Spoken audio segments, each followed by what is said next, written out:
नमस्कार बच्चों। बेटा आज आपकी वर्कशीट नंबर 72 के साथ हम फिर से साथ हैं। आज की वर्कशीट में बेटा आपको एक गद्यांश दिया गया है। ये है सालिम अली जी। ये एक बर्ड वॉचर है, यानी कि जो पक्षियों को वॉच करते थे और उनको उनके विषय में लिखते थे। चलिए पहले हम ये गद्यांश पढ़ते हैं, उसके बाद इसके जो प्रश्न उत्तर दिए गए हैं हम उनको करेंगे। उन जैसा बर्ड वॉचर शायद ही कोई हुआ हो, लेकिन एकांत के क्षणों में सालिम अली बिना दूरबीन के भी देखे गए हैं। क्योंकि अधिकतर वो दूरबीन लेके बेटा पक्षियों को ढूंढते रहते थे, इसी वजह से इसमें कहा गया है कि बिना दूरबीन के भी कहीं भी देखे गए थे।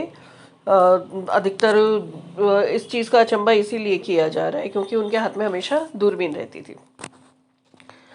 दूर क्षितिज तक फैली जमीन और झुके आसमान को छूने वाली उनकी नज़रों में कुछ कुछ वैसा ही जादू था जो प्रकृति को बांध लेता है। सालिम अली उन लोगों में थे जो प्रकृति के प्रभाव में आने की बजाय प्रकृति को अपने प्रभाव में लाने के कायल हो जाते थे।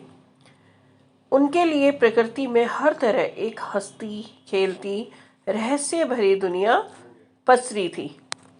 यह दुनिया उन्होंने बड़ी मेहनत से अपने लिए गढ़ी थी, यानी कि उन्होंने बहुत मेहनत की थी और ये दुनिया अपने लिए खुद बनाई थी, जिसमें कि वो केवल पक्षियों के विषय में ही देखते, पक्षियों के विषय में ही बात करते और पक्षियों के बारे में ही अधिक से अधिक जानने को उत्सुक रहते और औरों को भी बताते।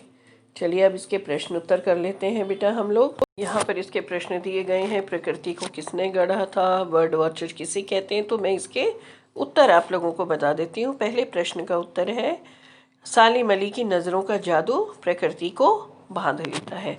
दूसरा है बर्ड वॉचर किसे कहते हैं, तो पक्षियों को देखने वाले को बर्ड वॉचर कहते हैं।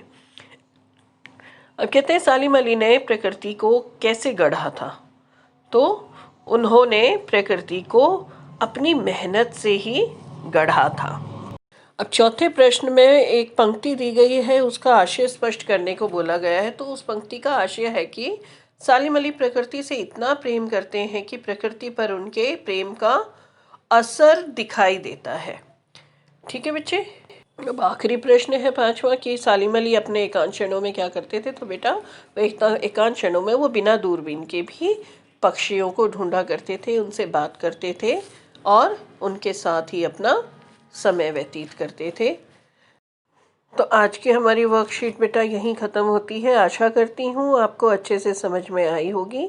अगली वर्कशीट में हम फिर मिलेंगे।